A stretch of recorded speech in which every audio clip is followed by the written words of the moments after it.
예, 우리 옆 사람을 보며 이렇게 인사하겠습니다. 성도님들의 얼굴을 보니 주님의 얼굴을 보는 것 같습니다. 예, 정말 주님의 얼굴을 보는 것 같으십니까? 그럼 정말 여러분들 나중에 천국 가서 주님 만나면 옆 사람 얼굴일 수 있습니다. 잘 기억하시고 그렇게 우리가 서로 주님의 얼굴처럼 여기면서 서로 섬기며 사랑하는 그런 공동체가 되기를 바랍니다. 12월이 되면 항상 한 해를 결산하고 돌아봅니다. 우리가 그동안 잘해왔던 것, 못했던 것, 무엇들이 있는지 점검하고 그렇게 다가올 새해를 준비하게 되죠. 그래서 보통 11월에 총회를 많이 하게 됩니다. 한 해 동안 어떻게 했는지 사역 보고, 결산 보고, 회계 보고하고 또 내년에 임원들을 또 이렇게 선출하는 그런 총회가 12월에 하지 않고 사실 11월에 하죠. 12월은 좀 뭔가 마무리하는 그런 어떤 잔치의 분위기고 이런 행정적인 일 같은 것들은 11월에 다 끝내기도 합니다. 어떻게 보면 11월이나 12월이라 한 해의 마지막의 순간에 그것들을 점검하고 돌아보고 새로운 것들을 준비하려는 많은 사람들, 우리 모든 인간들의 그런 공통된 모습인 것 같습니다. 내일이면 우리 수험생들이 수능 시험을 칩니다. 수능 시험도 어떻게 본다라면 대학교에 들어갈 수 있는 중요한 관문의 자리이기도 하지만 또한 우리 아이들이 자녀들이 12년 동안 열심히 공부한 것들을 마무리하는 그런 마무리의 자리이기도 합니다. 그래서 아이들에게 그 자리가 사실 의미 있는 자리가 될 수 있습니다. 이처럼 사람은 어떠한 마지막이 됐을 때 그것을 스스로 돌아보고 점검하며 새로운 것을 준비하기도 합니다. 우리 신앙인들에게 마지막은 언제일까요? 우리 신앙인들에게 마지막은 우리 주님이 다시 오시는 그때입니다. 재림의 때죠. 근데 이 재림의 때는 우리 신앙인들에게 있어서 마지막이기도 하지만 역사, 이 세상의 종말, 끝이기도 합니다. 그렇기 때문에 그 순간이 왔을 때 우리는 우리 스스로를 돌아보고 점검하며 그렇게 스스로 그렇게 자신을 살필 수 있을까요? 사실 그렇지 않습니다. 마지막 때가 되면 우리는 모두가 주님 앞에 서게 되고 하나님의 심판대 앞에 서게 됩니다. 그리고 그 앞에서 내가 나를 돌아볼 틈 없이 주님 앞에서 우리는 판단받게 되고 내가 오른편에 서야 될지 왼편에 서야 될지 주님 앞에 그렇게 재판받게 된다라는 것입니다. 그래서 신앙인으로서 마지막 주님의 재림의 때를 기다리는 우리들의 삶 속에서 그 마지막이 가까이 와서 스스로를 돌아보고 점검하면 이미 늦은 것입니다. 주님의 재림의 때, 신앙인으로서의 마지막은 그때가 가까이 와서 점검하는 것이 아니 지금 우리가 일상을 살아가는 이때 항상 점검하며 돌아보아야 합니다. 마태복음 24장에서 25절 말씀은 그러한 주님의 마지막 재림의 때를 우리에게 말씀하고 있습니다. 그리고 그때를 위하여서 우리가 어떻게 살아야 하는지, 우리가 무엇을 붙잡아야 하는지 성도들의 바른 자세에 대해서 말씀하고 있습니다. 저는 오늘 특별히 그 중에서 열 처녀의 비유를 통하여서 우리가 재림의 때를 어떻게 준비해야 되는지 함께 나누길 원합니다. 바라기는 이 말씀을 통하여서 우리의 삶 가운데 재림을 잘 준비하여서 주님이 다시 오시는 그때 책망받는 백성이 아닌 칭찬받을 수 있는 백성이 되기를 축원합니다. 먼저 1절 말씀에서 보면 이 상황이 어떤 상황인지 우리에게 말씀하고 있습니다. 1절 말씀입니다. 같이 읽겠습니다. 시작. 그때 천국은 마치 등을 들고 신랑을 맞으러 나간 열 처녀와 같다 하리니.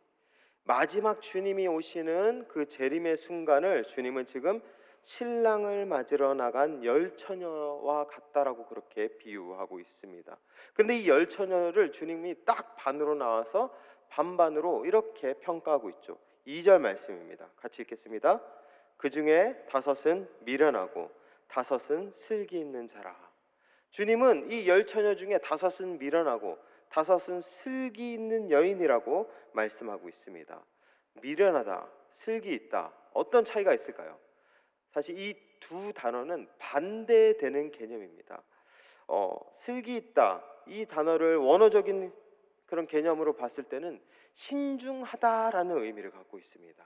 그리고 미련하다 이 단어는 신중하지 못하다라는 그런 개념을 갖고 있습니다. 그래서 슬기 있다, 신중하다, 미련하다, 신중하지 못하다 완전 반대되는 상반된 개념을 지금 보여주고 있는 것이죠. 이때 이 신중하다라는 말이 어떤 의미일까요? 그것은 생각하고 살핀다라는 의미입니다. 그래서 신중한 사람들은 항상 나에게 닥칠 일, 나에게 둘러싼 모든 일들을 생각하고 그것을 잘 들여다봅니다. 근데 신중하지 못한 사람들은 어떻죠? 앞에 돌이 흔들리는 돌인지 어떤 돌인지도 모르고 그냥 무작정 발을 내디디며 생각하지 않고 행동하고 있는 것이죠. 지금 주님께서 슬기 있는 자, 미련한 자 이렇게 나누고 있는 이 중요한 것으로 신중한 자와 신중하지 못한 자로 이렇게 나누고 있다는 것입니다. 신랑이 왔을 때 어떻게 대처해야 되고 신랑이 왔을 때 무엇을 해야 하는지 먼저 생각하고 마음속에 그것을 가슴에 새겨두는 자들, 그들이 슬기 있고 그 다음에 그것을 생각하지 않는 자들은 미련한 사람이라고 이야기하고 있는 것입니다. 이것을 재림의 때로 바꾸면 이렇게 우리가 풀이할 수 있습니다. 재림의 때 막연한 멀리 있는 그 어떤 미래, 그렇기 때문에 그것을 생각하지 않는 것이 아니라 성경의 말씀대로 우리가 슬기 있다라면 어떻게 하겠죠? 그것을 생각해야 합니다. 항상 염두에 두어야 합니다. 지금 내 삶이 아무리 평안하고 지금 내 삶이 아무리 정말 행복하다 할지라도 문제없다 할지라도 항상 재림의 때를 생각하며 염두에 두는 삶을 살아가는 자가 되어라. 그 자가 슬기로운 자다라고 말씀하고 있는 것이죠. 반대로 미련한 사람은 재림의 때를 생각하지 않습니다. 마음에 그것을 전혀 염두에 두고 있지 않습니다. 그래서 미련한 사람은 지금 이 삶에 만족합니다. 지금 내 삶이 문제없고 내 삶이 행복하고 내 삶이 형통하면 그것에만 향유하며 누리기에 바쁜 삶을 살아가고 있습니다. 그래서 주님이 다시 오시는 그날은 그의 머릿속에 그의 삶에 전혀 관계가 없는 삶처럼 살아가고 있는 것이죠. 이처럼 우리에게 먼저 주님은 미련한 자, 슬기 있는 자를 구분하여서 항상 재림을 생각하는 자가 되어라. 주님이 다시 오신 때가 너희들의 때에 오지 않는다 할지라도 먼 미래라 할지라도 그것을 생각하는 자가 되어야 그런 삶을 살아가게 될 때 너희들은 하나님 앞에서 바른 신앙인이요 슬기로운 자로 남을 수 있다 말씀하고 있는 것입니다. 그렇기 때문에 우리 성도님들은 먼저 재림을 언제나 마음 가운데 품으셔야 됩니다.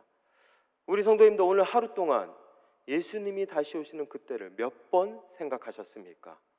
그때를 위해서 우리는 무엇을 지금 준비하고 있습니까?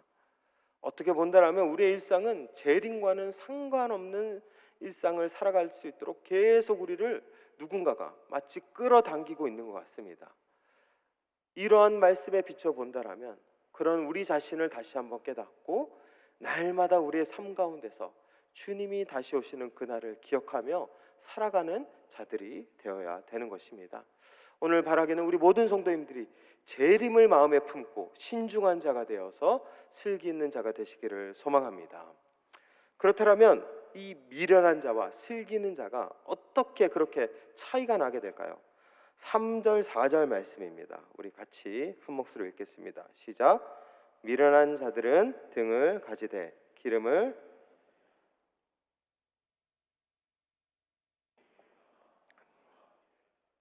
아멘.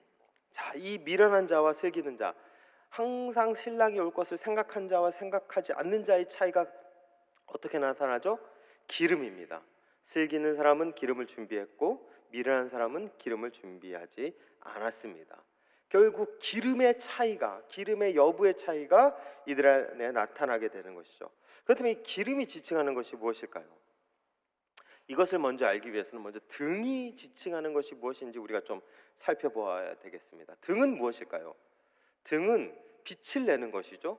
그래서 빛을 내어서 신랑이 결혼식장에 가까이 왔음을 사람들에게 알리는 역할을 합니다. 유대인의 결혼식은 밤에 이루어졌습니다. 이때 이 들러리들은 신랑이 그 자신의 집에서 친구들과 함께 오고 있을 때 그 가까이 왔음을 알게 되고 그 신랑을 맞이하기 위해서 등을 들고 신랑에게로 갑니다. 그리고 그 신랑과 함께 결혼식장까지 함께 걸어가죠. 그래서 사람들에게 신랑이 왔다, 결혼식이 시작되었다, 이제 이 신랑과 함께 이 신부가 함께 만남을 이루어질 것이다, 만남이 이루어지게 될 것이다, 이런 것들을 알리는 역할을 하는 것이 들러리요, 그 들러리가 갖고 있는 등의 역할이라는 것입니다. 그렇게 본다면 이 등이 무엇을 상징하는 것일까요? 이 등은 믿음입니다. 주님이 다시 오실 때 그 주님이 세상에 오셨음을 알리는 우리들의 역할, 무엇으로 알릴 수 있겠습니까? 그리고 그 주님을 이 세상 가운데로 안내하는 우리들의 역할, 무엇으로 할 수 있을까요? 믿음밖에 없습니다. 내 안에 있는 믿음으로 주님이 오실 것임을 사람들에게 알리고, 그리고 주님이 가까이 왔을 때 그 가까이 오심을 전하고, 그리고 그 주님을 사람들에게 세상에까지 안내하는 역할, 우리의 믿음을 통해서만 가능한 일입니다. 그렇게 본다면 이때 이 등은 믿음으로 보아야 할 것입니다. 그렇게 본다면 기름은 무엇일까요? 기름은 이 등의 빛을, 불을 계속 유지하고 밝힐 수 있는 그런 역할을 하고 있는 것이죠. 그렇게 본다면 이 기름은 우리의 등인 믿음, 이 믿음이 식지 않고 떨어지지 않고 계속 유지되도록, 그 믿음이 계속 커지도록 도와주는, 돕는 역할을 하는 것이 기름이라고 볼 수 있습니다. 그렇다면 이 기름은 어떤 것을 지칭하는 것일까요? 사실 기름을 지칭하는 것이 한두 가지가 아닙니다. 주석서마다, 목사님들마다, 학자마다 굉장히 다양합니다. 어떤 사람은 성령이다, 어떤 사람은 선을 행함이다, 말씀이다, 기도다, 여러 가지 것들을 이야기하고 있는 것이죠. 근데 한 가지로 정리하기가 어렵습니다. 왜 그러냐면은 나의 믿음을 유지하기 위해서, 나의 믿음을 돕기 위해서 그렇게 쓰임 받는 것들이 그렇게 사실 다양하기 때문에 그렇습니다. 여기 계신 성도님들 어떻습니까? 여러분들의 믿음, 처음 하나님께 받은 믿음 어떻게 지금 유지되고 있나요? 어떤 이들은 말씀을 보면서, 말씀을 통해서 그 믿음이 유지되는 분들이 있습니다. 또 어떤 분들은 기도하면서, 하나님께 매달리면서 그 믿음을 성장시키는 분들이 있습니다. 어떤 이들은 성령 충만 받아서 믿음을 성장시키는 분이 있고, 착한 일과 섬김과 봉사를 통해서 이 믿음을 유지하는 분들이 있습니다. 그래서 사실 기름은 모든 것들을 지칭하는 것이기도 합니다. 그런데 저는 가만히 이 기름을 살펴보니까 이 제가 말씀드린 모든 것, 말씀, 기도, 성령, 선을 행함, 이런 것들이 하나로 집약되는 것이 무엇인지 제가 알게 되었습니다. 그것이 무엇인지 아십니까? 바로 교회입니다. 저는 개인적으로 제가 처음 믿고 나서 지금까지 이 믿음을 유지할 수 있었고, 이 믿음을 성장시킬 수 있었던 가장 중요한 요인 중에 하나가 바로 교회였습니다. 저는 교회에 와서 말씀 들었습니다. 말씀 듣고 은혜 받기도 하고, 말씀 듣고 변화되기도 하고 도전받기도 했습니다. 그리고 교회에 와서 하나님께 기도하기도 했습니다. 그리고 교회에 와서 옆에 있는 동역자들과 함께, 형제 자매들과 함께 섬기며 봉사하며 많은 땀을 흘리며 수고하기도 했습니다. 그러면서 저는 저의 신앙을 키워왔고 지금까지 유지시켜왔습니다. 근데 우리 성도님들도 그렇지 않습니까? 우리 성도님들이 말씀을 보거나 기도하거나 성령을 받거나 어떠한 은혜의 그런 자리 유지하는 것 다 어디에서 출발하셨죠? 교회에서입니다. 교회 안에서 우리는 말씀과 기도와 성령과 선과 섬김과 봉사의 모든 것들을 경험하며 수고하고 누렸습니다. 그렇게 본다면 이 기름은 무엇을 지칭하는 것일까요? 바로 교회입니다. 하나님께서 우리에게 주신 믿음, 이 믿음은 내 안에서 흘러나오는 것이 아닌 하나님이 전적으로 주신 선물이죠. 이 믿음은 처음 우리가 받은 것입니다. 근데 이 믿음을 유지하기 위해서 기름이 필요한데 그 기름이 무엇이라고요? 바로 교회라는 것입니다. 교회 안에 들어가 한 몸이 되고 서로 함께 말씀 보고 기도하고 섬기며 나아가게 될 때 우리의 믿음이 유지가 되고 우리의 믿음이 커져 나가게 된다. 지금 그것을 우리에게 말씀하고 있는 것입니다. 그런데 이때의 기름, 이것은 있어도 되고 없어도 되는 것일까요?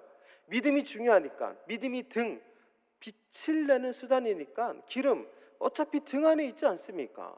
그러니까 교회는 있어도 되고 없어도 되는 선택적인 사항 아닙니까? 그렇게 질문할 수 있는데요, 절대 그렇지 않습니다. 교회도 믿음과 함께 같이 가야 하는 굉장히 중요한 똑같은 가치를 지닌 덕목이자 소중한 것들입니다. 오늘 말씀에서도 그것을 우리에게 이야기하고 있죠. 이 다섯 처녀, 슬기 있는 처녀는 기름을 준비했습니다. 근데 이들이 기름을 준비했던 이유가 있습니다.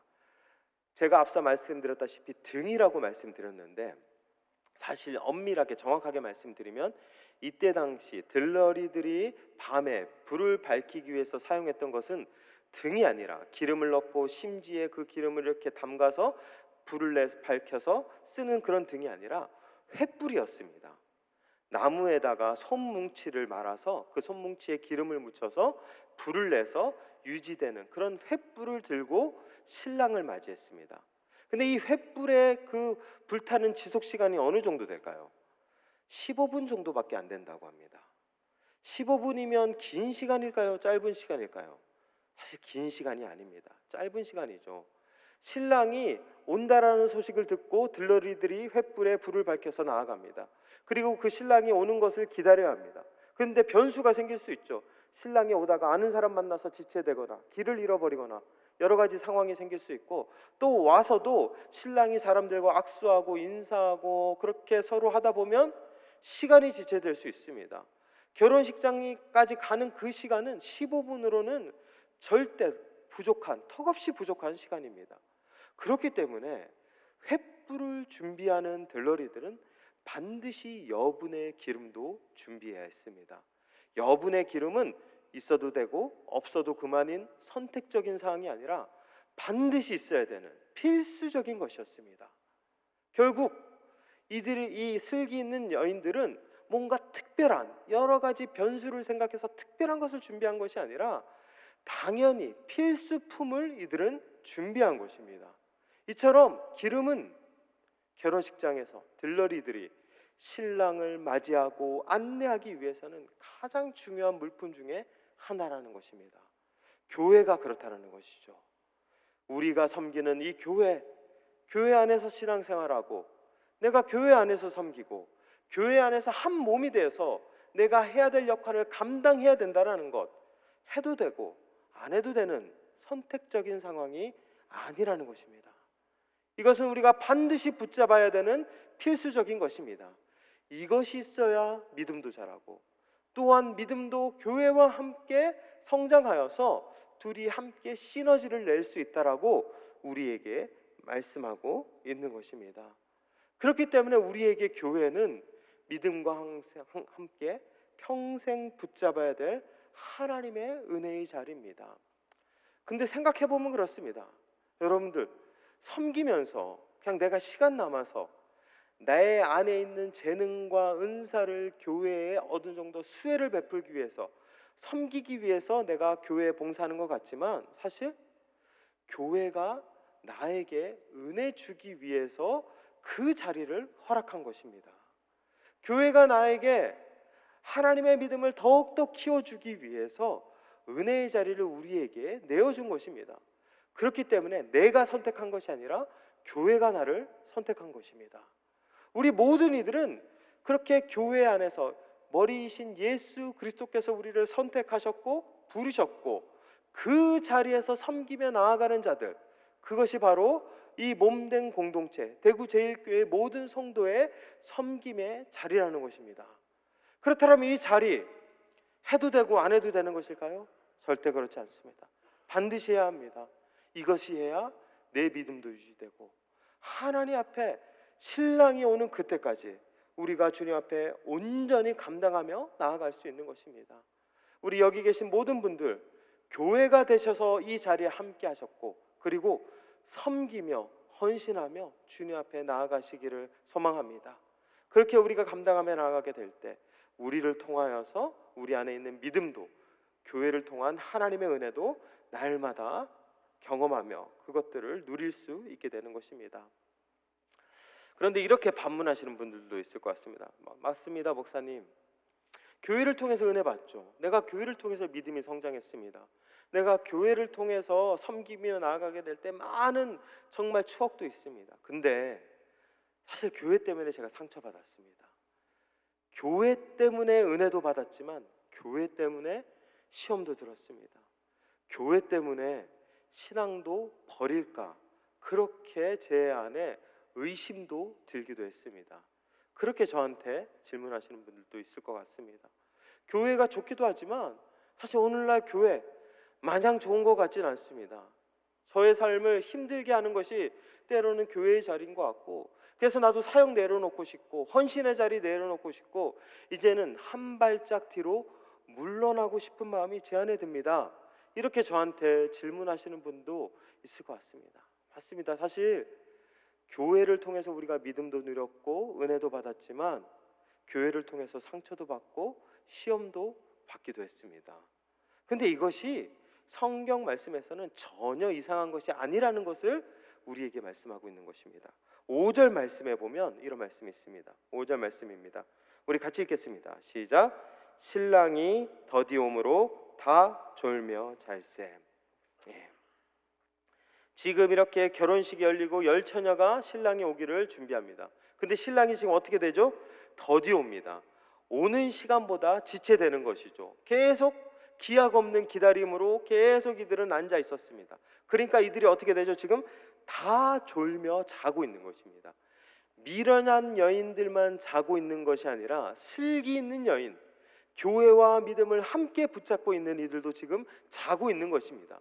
누구 하나 그렇게 예외 없이 모두가 다 자고 있다라는 것입니다. 이것은 우리의 삶 가운데서 일어나는 당연한 현상입니다. 주님이 바로 임재하시고 주님이 바로 역사하시고 주님이 바로 우리에게 말씀하셔서 문제와 상처와 시험과 모든 것들을 해결하고 그렇게 주님이 역사하시면 좋겠지만 주님이 더디 올 때가 있습니다. 이것은 예수님의 재림의 때를 이야기하는 것이기도 하지만 우리의 삶 가운데 교회 안에 풀어야 될 문제에 대한 그러한 응답이기도 합니다. 그 응답이 더디 올 때가 있죠. 그 역사가 더디게 나타날 수 있다라는 것입니다. 그때 나타나는 현상이 무엇이죠? 다 자는 것입니다. 영적인 잠을 자는 것이죠. 슬기 있다고 해서 내가 뭔가 믿음 안에서 열심히 살았다고 해서 깨어있는 것이 아니라 모두가 잠들 수밖에 없다라는 것입니다. 우리의 삶 가운데서 교회를 통해서 우리가 상처받는 것, 어떻게 본다라면 지금 슬기 있는 자들도 잠을 잘 수밖에 없는 이 상황처럼 그것들은 우리에게 있어서 인생을 살아가는 데 있어서 연약한 이들이 함께 모여 있고 나도 부족하고 너도 부족하고 서로가 모난 이들이 함께 모여 있는 이 교회 안에서 우리가 겪어야만 하는, 그리고 하나님이 더디 오시고 신랑이 더디 와서 당장 해결되지 않는 이 답답한 상황에서 어쩔 수 없는 숙명과도 같은 일이라는 것입니다. 그런데 우리가 여기서 분명하게 알아야 될 것이 있습니다. 잘 때는 미련한 사람이나 슬기 있는 사람이나 차이가 없습니다. 다 똑같이 잠에 들고 다 똑같이 문제 있어 보이고 다 똑같이 형편없어 보입니다. 그런데 언제 차이가 나죠? 신랑이 온다라는 소식이 나타날 때입니다. 주님이 다시 오신다라는 소식, 주님의 역사가 나타나고 주님의 말씀, 주님의 은혜가 임한다라고 나타나는 그 순간 차이가 나타나게 되는 것이죠. 그때 슬기 있는 여인들은 등과 기름을 준비하여 주님을 맞이할 수 있습니다.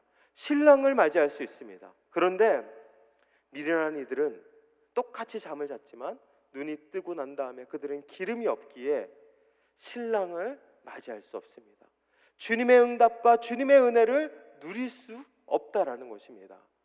교회 안에서 우리가 상처받고 교회 안에서 우리가 쓰러지지만 그럼에도 불구하고 교회를 붙잡는 자, 그럼에도 불구하고 교회를 섬기는 자, 그럼에도 불구하고 교회를 헌신하는 자들, 그들 영적인 잠을 잔다 할지라도 결국 주님의 은혜가 임하는 그때에는 우리도 일어나게 될 것이고 그 은혜에 동참하고 잔치에 참여하는 자가 될 수 있다라고 그렇게 말씀하고 있는 것입니다. 그렇기 때문에 우리는 교회를 붙잡을 수 있어야 합니다. 은혜를 붙잡을 수 있어야 합니다. 교회 안에 있는 섬김의 자리, 그것은 내가 수혜를 베푸는 것이 아니라 내가 수혜를 받을 수 있는 소중한 자리라는 것을 우리에게 말씀하고 있는 것이죠. 그리고 또 한 가지 의문점이 있습니다. 무엇이냐면은 오늘 9절 말씀에 보면 좀 우리의 마음을 이렇게 당혹시키는 그런 말씀이 나오죠. 9절 말씀입니다. 우리 같이 읽겠습니다. 시작.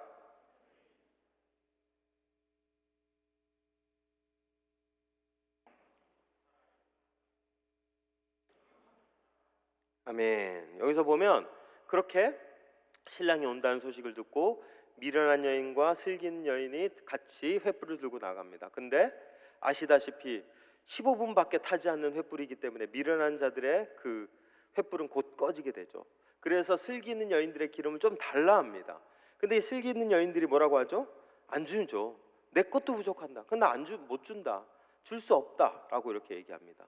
근데 이게 좀 우리를 당혹시키는 말씀입니다. 왜 그러냐면은 제가 앞서 기름이 무엇이라 말씀드렸죠? 교회라고 말씀드렸습니다. 교회는 그렇게 선택적으로 올 수 있는 곳인가요? 그렇지 않습니다. 교회는 누구나 올 수 있는 곳이죠. 오면 누구라도 와서 함께 은혜를 나눌 수 있고 공유할 수 있고 향유할 수 있는 곳이 교회입니다. 교회에 와서 뭐 어떤 사람은 와도 되고 어떤 사람은 못 온다, 이런 구분이 절대 있어서는 안 되는 것이죠. 그런데 지금 오늘 말씀에서 보면 이 기름을 나눠주지 않습니다. 교회의 은혜, 교회에서 경험할 수 있는 그 축복들을 나눠주지 않는 것입니다. 왜 그런 것일까요? 물론 일상생활에서는 이것이 해당되지 않습니다. 일상생활에서는 누구라도 교회에 와서 함께 은혜 나눌 수 있고 함께 많은 것들을 공유할 수 있습니다. 그런데 예외적인 상황이 있습니다. 바로 마지막 재림의 때는 그렇습니다. 마지막 재림의 때는 우리가 평소에 이렇게 나누고 공유할 수 있는 교회, 구원, 은혜, 성령, 우리가 누리며 함께 이렇게 많은 이들에게 초청하고 그렇게 나누자고 얘기할 수 있었던 것들, 마지막 때는 그들에게 허락되지 않습니다. 그 재림의 때는 그것을 끝까지 붙잡는 자들만 누릴 수 있는 특별한 자리로 변하게 된다는 것입니다.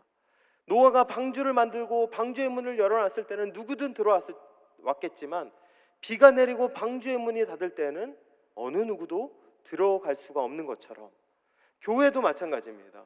은혜도 마찬가지고 구원도 마찬가지입니다. 하나님의 은혜, 우리가 정해진 때, 우리가 하나님 앞에서 이 주어진 기회의 때가 아니면 이것은 누릴 수 없는 것이 되는 것입니다. 그렇기 때문에 이것들은 우리가 끝까지 붙잡아야 합니다.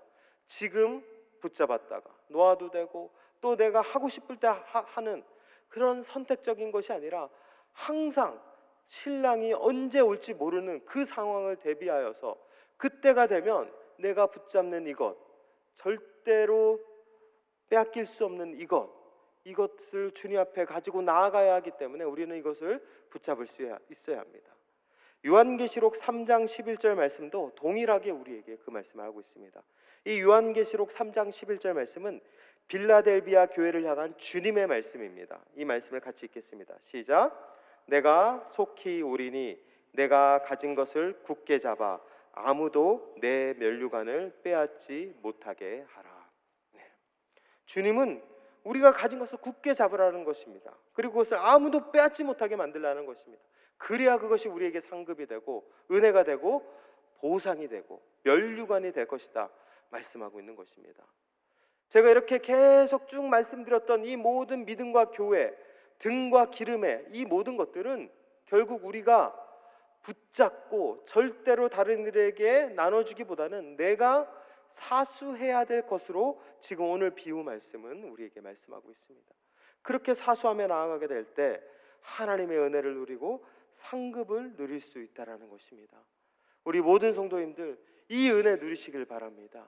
내가 교회 안에서 감당해야 되는 자리, 감당하고 있는 자리, 그리고 내가 이 교회 안에서 온전히 하나님 앞에 붙잡고 있는 예배의 자리 꼭 붙잡으십시오.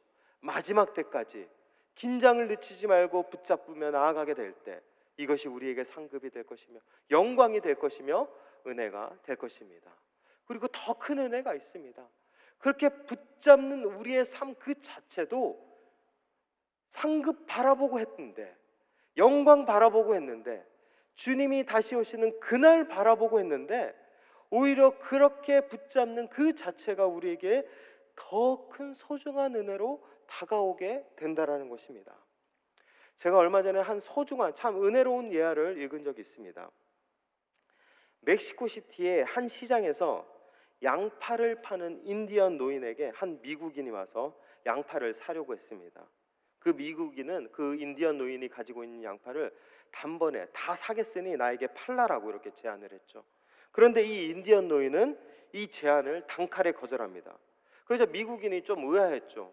아니, 양파를 팔러 왔지 않습니까? 그럼 나에게 이 양파 다 팔면 오히려 잘 된 것 아니냐? 그런데 왜 안 파냐? 반문하죠. 그런데 그때 이 노인이 이렇게 대답합니다. 나는 내 삶을 살려고 여기에 있습니다. 나는 이 시장을 사랑합니다. 햇빛과 바람에 흔들리는 종려나무를 사랑합니다.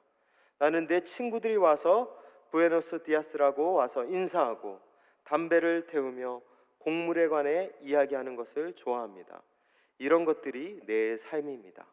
그것을 위해서 나는 종일 여기 앉아서 20줄의 양파를 팝니다. 그러나 당신이 지금 이 양파를 나에게 한 번에 다 팔아버리면 내 하루는 끝이 납니다. 그럼 나는 내가 사랑하는 것들을 잃게 되지요. 이 노인은 양파를 팔러 왔지만 사실 양파를 팔러 온 것이 아닙니다.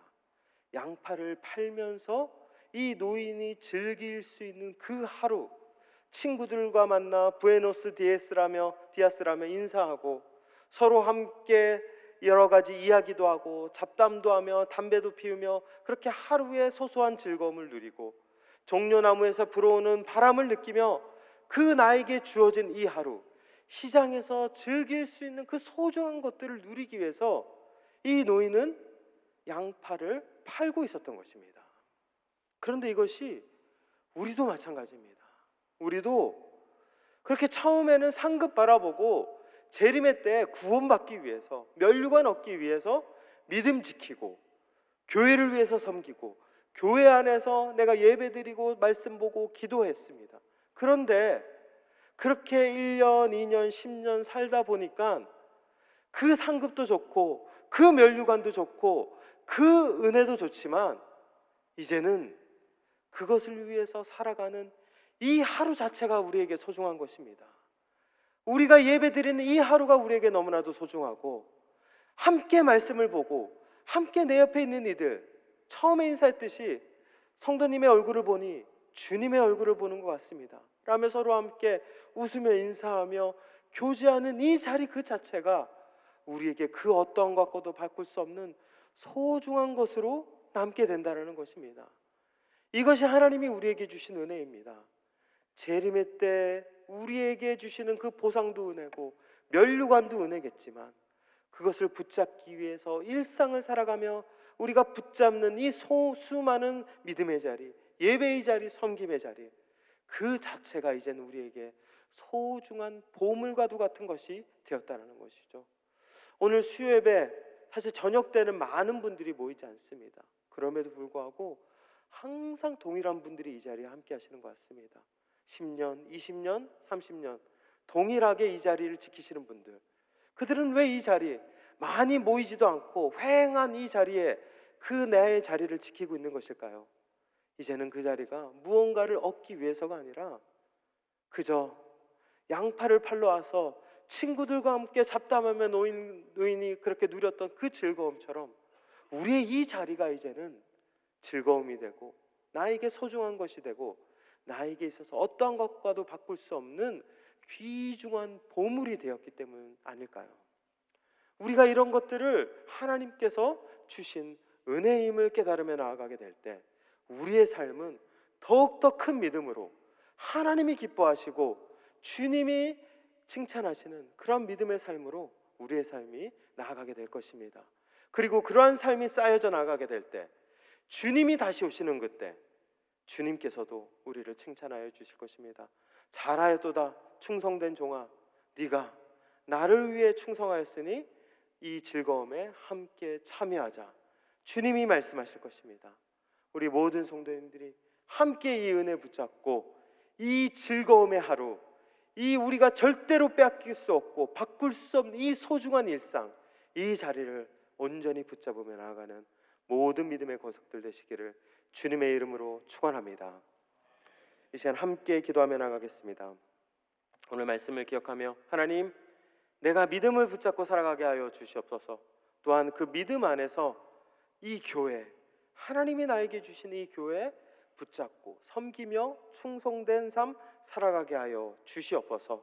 그리고 그러한 삶을 통하여서 주님이 다시 오시는 그때를 준비하고 예비된 자 되게 하여 주시옵소서. 그렇게 말씀을 갖고 기도하시고, 또한 내일이면 우리 대입수험 수학능력시험을 봅니다. 우리 수험생들, 그들의 마음을 하나님 주장하여 주시옵시고 그동안 준비하고 노력하고 수고한 것들 좋은 열매 거둘 수 있도록 하나님께서 은혜 베풀어 주시옵소서. 우리 수험생들을 위해서 기도해 주시고, 또한 우리 담임 목사 청빙을 위해서 함께 기도하겠습니다. 정말 우리 대구제일교회에 하나님이 택하시고 계획하시고 원하시는 사람 보내주시옵소서. 나의 생각 내려놓겠습니다. 그저 주님이 일하시는 것만 바라보겠습니다. 우리 그러한 마음으로 함께 통성으로 기도하며 나가겠습니다.